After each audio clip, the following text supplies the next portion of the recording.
All right, fellas, ladies and gents, we have just finished VidCon 2018. We are walking out of the event center. I'm headed back to my hotel. We're gonna tell you how it went, the positives and negatives, and is it worth it to come here next year?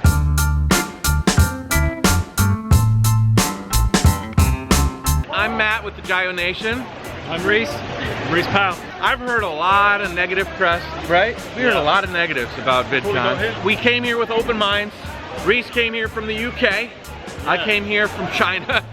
And that's pretty dedicated. We came a long way. How many events did we go to? At least 2 or 3 a day, at least. Okay, we've done the keynote speakers, we've seen the celebrities talk, we've walked up and down this road 100 times. I think that we have actually squeezed the juice out of VidCon 2018. So I haven't asked him this. Was it worth it? Yes, 100%. But that's not saying that it was perfect, okay? Right. Reece, talk about that workshop that you went to. Where do I start? It was one to do with how to grab attention with your videos, how to improve your videos. A great topic, something I'd like to go to. The speaker was reading the presentation off of the slide, word for word, literally looking at it and reading it to us, so there didn't even need to be a speaker. Then we got to one that was about ISO settings on your camera, and instead of talking through any of the camera settings and how to make it better, they just said, can everyone get out your camera and take a screenshot of the slide? What good is that? The workshops were not the primary focus if you want to come to VidCon. I mean, if you're a noober, like newbie, if you're new to this, then they might be able to teach you some things. And we didn't go to all of them, so we can't discredit them all. But I can tell you that the workshops could have been improved, because I went to a couple, Reece went to a couple. That was by far the worst, right? Yeah. But there was a lot of ones that were just very dry presentations. I think they could have been better. None of the workshops I went to, I walked out saying, wow, I've learned a lot. Damn, that was an amazing thing to get to know. Yeah. But there were some things that I left thinking, that was a fantastic thing. I'm gonna leave VidCon with a lot more information that I had going in. That was going to the vidIQ audit. So vidIQ is a lot like, there's vidIQ or TubeBuddy. They basically show your channel from a perspective of things that you can improve, things that you should finish before you upload. They're basically like a helper, a digital helper. But here at VidCon 2018, they had an actual person that was gonna audit your channel. And having a personal perspective of your channel gave me insight into things that I was doing wrong that I didn't even think about. He was saying things to me like, you need to change your banner here, that hurt. It hurt me. I'm like, I like that banner, but he was looking at it from the perspective of the viewer, which is really important. And when I left, I had some serious things that I wanted to fix on my channel, and that was very important. That might have been more important than almost anything at all of VidCon. What would you say was the thing that you took away from VidCon that was really, really educational, really good thing to pull away? I went to one talk about how to get an engaging audience. That was the best one I went to. I don't know, they were literally, it was more genuine. There wasn't a slide, or a very brief slide, and it was just one-on-one. They were telling you what they found good, what was useful for getting an engaging audience. Just to let you know, one of the great things about VidCon this year was meeting some amazing people. We met some really amazing people everywhere we went. Yes. How you doing? How was the show for you? I'm doing like a VidCon review video. Okay. So was there anything that you thought was really positive about this VidCon, and one thing that was really negative? Positive, just the love, man. The love and support that a lot of love. You know, the love and support that we get, you know. I can't really think of anything negative. Did you have a workshop that wasn't quite what you... I was thinking that the workshops weren't quite... I was stuck at like a booth all day today, so that was probably the only negative. That was probably the only negative, yeah. Meeting some amazing people all over the place. Yeah, man. All the love everywhere. We gotta stay in touch. Yeah, for sure.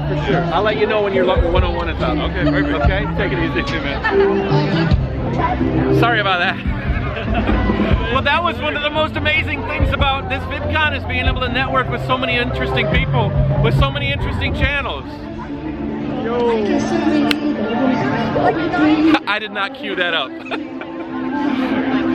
You've been getting around. I have been getting around. I am a networking master, connoisseur. All right, it's getting loud here. I'll catch you up in a little bit. Hey, where did we leave off? I was talking to you. I asked you a question about what was bad. We were talking about the workshop, and then I met my friend. You know what happened? We got bogged down with people that we had met, and we just lost track of the vlog. And that is one of the best aspects of this VidCon 2018. Just getting snapped up by people. Just getting connected with amazing YouTubers from all over the world. I mean, who did you meet? You must have met some big times. How many people did you meet? He had somebody sign his hat. Every YouTuber that he met signed his hat. Almost everyone. So there's still people here that I missed. But I think I've done pretty well considering this is like, I'm not a very outgoing person, so this is big, this is good for me. Okay, that's another point. Okay. If you're a little nervous, this place is the perfect opportunity to sharpen those skills. Yeah. Do you feel like leaving VidCon, you're a little bit more outgoing than coming? Yeah, 100%. I was just thinking that when I first arrived in LAX, when I got here, and someone said, at the end of this, you're going to talk to 50, 100 people. Yep. No way. 50 or 100 they're people in your genre. They're people, your peers. Yeah, exactly. You know? Yeah. Invaluable. I bumped into people from 50 subscribers or 0 subscribers. Yeah, I bumped into some people who don't even have a channel to like 2 million subscribers. Yeah. You bumped into a kid, right? What happened? It was the first day, and I was ending my vlog, or I was moving from VidCon back. Anyway, I was talking to the camera, and then out in the distance, there's this little kid. Can we be in your vlog? So I turned the camera around. How old was this kid? She was like 10 years old. So she pitched her thing, blah blah. Then her parents came over. I was chatting to them. 2.3 or just, it was around the 2 million mark. I was like, this kid's 10 years old. You know, in this sort of a genre, this sort of an arena where everybody's hanging out, this is what it's all about, is the interactions. Yeah. So they're not being rude to you. This is an opportunity to connect with the people doing what you're doing, and when you do, you become inspired. Every person that you meet has got their own story. Has got their own story, their own vision, and you can take a little bit from them, and they can take a little bit from you, and you both become better for it. The networking. Did you go to a networking thing? I didn't get a chance. I was trying to learn. Buddy. More. I was trying to learn more. Buddy, you missed it. Dude. They put a bunch of creators, you know, the name for us is creators, video makers, YouTubers, whatever you want. They put a bunch of us in a room and they said, meet each other. And that's all you did. You passed out a card, you got a card. You heard a story, you gave a story. You heard a story, you gave a story. Signed a hat. You signed a hat, your hat would be all black. If you went to one of those networking things, it would be all black. For me, that was invaluable. I live in China. The ability for me to meet somebody else that makes something on YouTube is very rare. Yeah. You know, and most of these YouTubers are probably way out. There's some of them that live in California. They might be close to each other. But I'd say the majority of people are out in the sticks, you know? They have these booths inside the main arena. That was for the community. There was like Nickelodeon, and that was more for the community people, the fans, the people, and the kids. Fantastic energy. Oh yeah, there was loads of people there. Great energy. But when I went upstairs to the creator floor where we're allowed, I got great microphone tips from the Shure microphone company. Yeah. I got some great tips from the Canon booth. Really knowledgeable stuff. And Adobe, the company that makes Adobe After Effects and Premiere Pro, the program that we both use to edit, took us in, and I mean, I talked to them at length about problems that I had. They precisely answered those problems. I always hate going to a workshop because they cover all this stuff, and you might have only needed like a bullet point. But when you went to the Adobe After Effects, Adobe Premiere Pro guy, and you said, hey, how do you edit the sound to get it to work this way? They gave me the exact answer that I wanted. I left. That one tidbit of information about sound was worth its weight in gold. It was fantastic. You bought a creator pass, right? Show the creator pass. Okay, that's a purple pass. It allows you to go to all the creator floors, go to all the creator events. I bought an industry pass. The industry pass costs, what, 300 extra bucks? It enabled me to go to the industry floor where they had a buffet, which was nice, but I really thought it was a waste of money. I could have done just as much with the creator badge.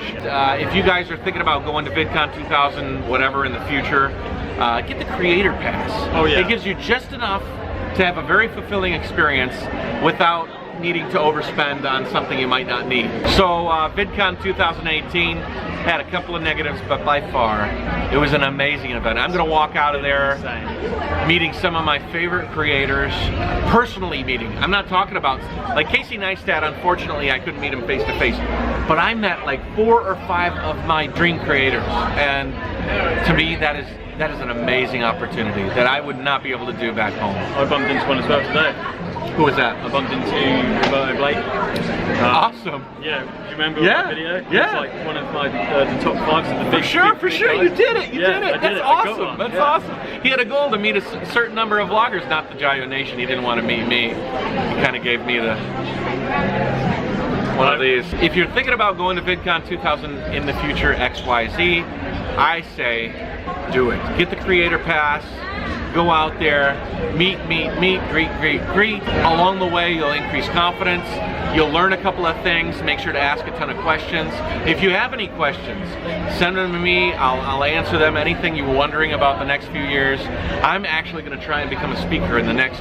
That's a goal. That's a goal. Sure, I'm putting it on. I'm putting it on my tube. I reckon you could as well. I think so. There's no reason why you There's a lot of things I could talk Those about. guys that were talking, they were reading. Yeah. Reece, awesome. When are you going back to the UK? Tomorrow morning. I'm going back to China day after tomorrow. It's over. Check it out, VidCon. Good stuff.